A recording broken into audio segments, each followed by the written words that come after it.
दोस्तों इमेजिन करो अगर आपका स्टमक काम करना बंद कर दे तो आप खाना खाकर भी एनर्जी जनरेट नहीं कर पाओगे।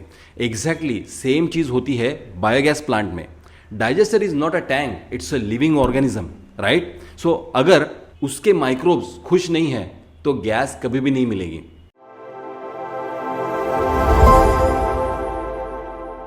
नमस्ते दोस्तों, मैं हूं डॉक्टर आशीष पोलकड़े और आज हम बात करने वाले हैं एक ऐसे टॉपिक पर जो बायोगैस इंडस्ट्री का हार्ट है लेकिन सबसे कम समझा गया है, माइक्रोबायोलॉजी ऑफ द डाइजेस्टर। और आज मैं आपको दिखाऊंगा कि एक बायोगैस प्लांट का डाइजेशन प्रोसेस बिल्कुल सेम है जैसे हमारा है, जैसे ह्यूमन ग्लड फ्लोरा का होता है, राइट। क्या खाते हैं हम लोग? रोटी, सब्जी, प्रोटीन, फैट। लेकिन एनर्जी कौन देता है? आप नहीं, आपके पेट में जो माइक्रोब्स है वही आपको एनर्जी देते हैं। आपके गट में 100 ट्रिलियन माइक्रोब्स रहते हैं और वो फूड को तोड़कर एनर्जी में कन्वर्ट करते हैं। सेम चीज डाइजेस्टर में होती है दोस्तों। Biogas digester is not a machinery, it is a microbial ecosystem.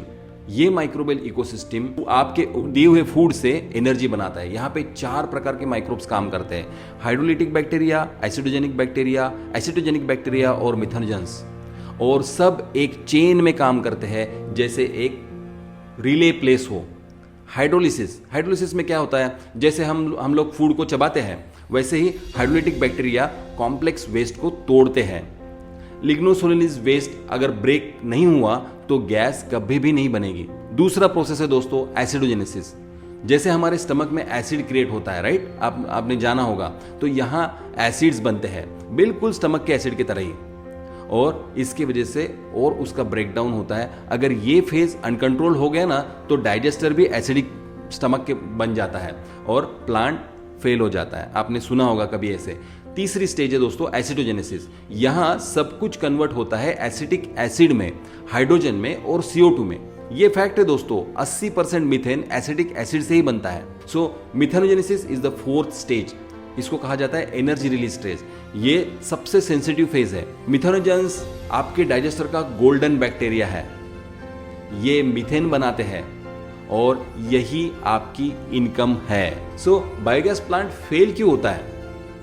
क्योंकि लोग टैंक देखते हैं, माइक्रोब्स को नहीं देखते और उसका ख्याल नहीं रखते।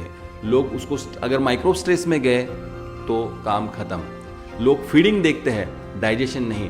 लोग गैस रीडिंग देखते हैं, बायोलॉजी समझते नहीं है और इस वजह से ये फेल्योर्स आते हैं। अगर आप रोज जंक फूड खाएंगे तो आपका गट तो खराब होना ही है। सेम अगर आप गलत फीड स्टॉक दोगे तो डाइजेस्टर सीक होने ही वाला है दोस्तों। मिथेनोजेंस ये ऑक्सीजन से मर जाते हैं। They are strictly anaerobic. उनका ग्रोथ टाइम 5 to 16 डेज होता है दोस्तों। Can you imagine? Patience is the key for this digester. PS 6.8 to 7.5 के आसपास बायोगैस कोलैप्स हो जाता है। Temperature fluctuation, microbial shock, overfeeding, indigestion in digester, ये सारे रीजंस हैं। भारत को 10,000 प्लस बायोगैस प्लांट की जरूरत है, लेकिन सक्सेसफुल कौन होगा दोस्तों?